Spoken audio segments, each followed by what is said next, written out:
അസ്സലാമു അലൈക്കും വറഹ്മത്തുള്ളാ. നമ്മളൊക്കെയും ജീവിതത്തിൽ ധാരാളം സൽക്കർമ്മങ്ങൾ ചെയ്യുന്ന ആളുകളാണല്ലോ. ഇമാം അബ്ദുല്ലാഹിബിൻ മുബാറക് റഹിമഹുല്ല പറയുന്നുണ്ട്, റുബ്ബ അമലിൻ സ്വഗീരിൻ തുഅല്ലിമുഹുന്നിയ.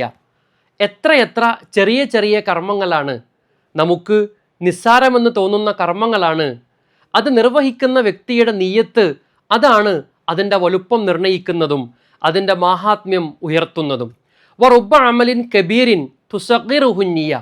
എത്രയെത്ര വലിയ വലിയ കർമ്മങ്ങളാണ്, അത് നിർവഹിക്കുന്ന ചെയ്യുന്ന വ്യക്തിയുടെ നിയ്യത്താണ് അതിനെ ചെറുതാക്കി കളയുന്നത്.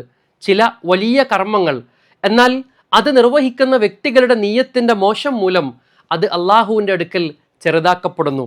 അതുകൊണ്ട് പ്രിയമുള്ളവരെ, നമ്മുടെ കർമ്മങ്ങളും പ്രവർത്തനങ്ങളും പരിശ്രമങ്ങളുമെല്ലാം അള്ളാഹുവിൻ്റെ പ്രതിഫലവും പ്രീതിയും ആഗ്രഹിച്ചുകൊണ്ട് മാത്രമാകട്ടെ.